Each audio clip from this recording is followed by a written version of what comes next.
కరీంనగర్ జిల్లా తిమ్మాపూర్ మండలం రామకృష్ణ కాలనీలోని మహాత్మా జ్యోతిరావు పూలే గురుకుల పాఠశాలలో ముద్దలుగా మారిన అన్నం తిని విద్యార్థులు అస్వస్థకు గురయ్యారు. కడుపు నొప్పి, వాంతులు, విరోచనాలతో అస్వస్థకు గురయ్యారు. విషయం బయటకు పొక్కకుండా విద్యార్థులకు ఆసుపత్రిలో చికిత్స చేయించారు. విషయం తెలుసుకున్న విద్యార్థుల తల్లిదండ్రులు గురుకుల పాఠశాల ప్రిన్సిపల్ వెంకటరమణతో సిబ్బందితో వాగ్వాదానికి దిగారు. పిల్లలకేమైనా జరిగితే ఎవరు బాధ్యత వహిస్తారని ప్రశ్నించారు. హాస్టల్ భోజనం నాణ్యతలో మార్పు రావాలని డిమాండ్ చేశారు. పాత బియ్యం అయిపోవడంతో కొత్త బియ్యం పంపించారని, సమస్యలు తలెత్తిన విషయాన్ని ఉన్నత అధికారుల దృష్టికి తీసుకెళ్లామని ప్రిన్సిపాల్ తెలిపారు.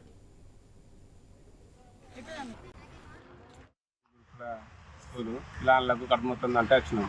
కష్టాలకి ఏంది కడుపు మొత్తం అందరూ కడుపు ఉబ్బుతుంది, కడుపు మొత్తం 5-6 రోజులు బట్టి అదే అన్నం పెడుతుంది, అదే చేస్తుంది. అందరికి ఫోన్లు చేసుకుంటే పిల్లలు తల్లిదండ్రులు తగ్గిన తీసుకుపోతున్నారు. ఇది కొంచెం మన చట్ట ప్రకారం కొంచెం చర్య తీసుకోవాలి. దీనికి పిల్లలకు మంచిగా చదివాలి, పిల్లలకు అందరూ మంచిగా ఇక్కడ చదువుకుంటే మంచిగా చూసుకోవాలి, మీరు చెప్పిన చర్య చేయాలని చెప్పి చేసుకుంటారా మనం. రెడిక హాస్టల్లో భోజన నాణ్యతల మార్పులకు సంబంధించి మరిన్ని డీటెయిల్స్ మా కరెస్పాండెంట్ విజయ్ భాస్కర్ అందిస్తారు. విజయ్ భాస్కర్, మనకి ఇక్కడ క్లియర్ గా కనిపిస్తుంది అటు పిల్లలకు ఫుడ్ పాయిజన్ అయినట్లు తెలుస్తుంది. ఏంటి దీనికి సంబంధించిన డీటెయిల్స్, అసలు ఎందుకు అలా జరిగింది? మరోపక్క ప్రిన్సిపల్ వాదన ఒక రకంగా కనిపిస్తుంది, పాత బియ్యం అయిపోతే కొత్త బియ్యం తీసుకొచ్చామని అంటున్నారు. అసలు దీనివల్ల ఎంత మేర పాసిబిలిటీస్ ఉన్నాయి పిల్లలకి ఈ రకంగా అవ్వడానికి? గత నెల రోజులుగా తాము ఇబ్బందులు పడుతున్నామంటూ విద్యార్థులు కూడా తమ యొక్క ఆవేదన వ్యక్తం చేస్తా ఉన్నారు. ఈ విషయాన్ని వారి తల్లిదండ్రులకు చెప్పారు. ముఖ్యంగా నిన్న సాయంత్రం జరిగినటువంటి ఫుడ్ పాయిజన్ బయటకు రాకుండా ఇటు ప్రిన్సిపల్ అదేవిధంగా సిబ్బంది బయటకు రాకుండా కప్పిపుచ్చారు. ప్రైవేట్ హాస్పిటల్లో ట్రీట్మెంట్ అందించి తిరిగి స్కూల్ కు తీసుకొచ్చినటువంటి తరుణంలో వాళ్ళ పేరెంట్స్, వారి బంధువులందరికీ తెలవడం, ముఖ్యంగా కొంతమంది పిల్లల పేరెంట్స్ తెలవకుండానే ట్రీట్మెంట్ ఇప్పించడం, ఇవన్నీ చూసినట్లయితే పెద్ద ఎత్తున ఇలా అవకతవకలు జరిగాయన్నట్టుగా తెలుసుకోవచ్చు. ముఖ్యంగా బియ్యం మాత్రమే మారాయని ప్రిన్సిపల్ వివరణ ఇస్తున్నారు. కేవలం బియ్యం మారితే అన్నం గడ్డలు కట్టాయని చెప్తా ఉన్నారు. కానీ ఆ కూరల్లో కానీ నూనెల్లో కానీ నాణ్యత లేదు. గతంలో కూడా ఇలాంటివి జరిగినప్పుడు బయటకు రాకుండా ఆపేటువంటి ప్రయత్నం చేశారు. ఈసారి తీవ్రత ఫుడ్ పాయిజన్ ఎక్కువైనటువంటి తరుణంలో ప్రైవేట్ హాస్పిటల్కి తరలించి తిరిగి గుట్టు చప్పుడు కాకుండా తీసుకువచ్చారని చెప్పేసి విద్యార్థులు అదేవిధంగా వారి తల్లిదండ్రులు కూడా ఆందోళన వ్యక్తం చేశారు. ఆందోళన వ్యక్తం ఒక్కటే కాదు, గతంలో కూడా ఇలా చాలా సార్లు జరిగాయి. కానీ మరీ ఈ వారం 10 రోజుల నుండి చూసినట్లయితే వీరి సంఖ్య పెరిగిపోయింది.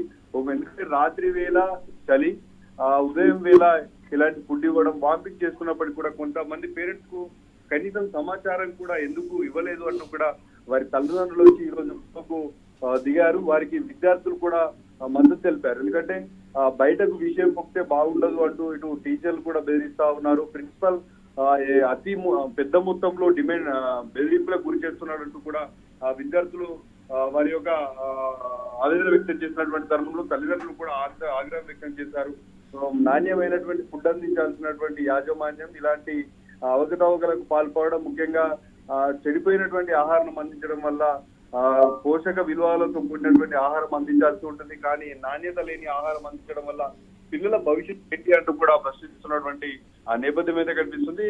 నెల రోజుల వ్యవధిలో చూస్తే కేవలం ఈ ఒక్క స్కూలే కాదు, కస్తూర్బా స్కూళ్ళలో కూడా ఇలాంటి ఘటనలు బయటకు వచ్చాయి.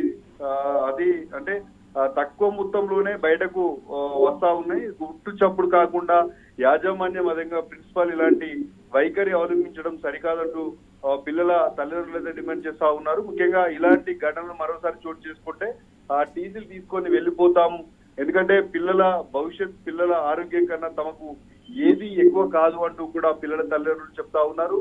ఇలాంటి విషయాలు జరిగినప్పుడు, ఫుడ్ పాయిజన్ లాంటి ఘటనలు జరిగినప్పుడు ఉన్నతాధికారులకు సమాచారం అందించి బయటకు అంటే హాస్పిటల్ ట్రీట్మెంట్ ఇప్పేయాల్సి ఉంటుంది. కానీ గుట్టు చప్పుడు కాకుండా ట్రీట్మెంట్ అందించడం ఏంటి అనేది కూడా వారి యొక్క వాదన. వీరితో పాటు విషయం తెలుసుకుని స్కూల్ కు వెళ్ళినటువంటి ఇటు పేరెంట్స్ అనుకున్న బంధువుల వారితో పాటు మీడియా ఎవరిని కూడా లోనికి అనుమతించకపోవడం కూడా అనేక అనుమానాలు సావిస్తా ఉంది. ఎలాంటి బియ్యం వాడుతున్నారు, ఎలాంటి కూరగాయలతో పాటు ఎలాంటి నూనెలు వాడుతున్నారు, అసలు ఏం జరుగుతుందో కూడా లోపలికి వెళ్లకుండా ప్రిన్సిపల్ దాచేటువంటి క్రమాన్ని చూస్తే అనేక అనుమానాలు అయితే తావిస్తున్నాయి. దీనిపైన ఉన్నతాధికారులు అదేవిధంగా చర్యలు తీసుకోవాలి, ఎంక్వైరీ చేయాలి.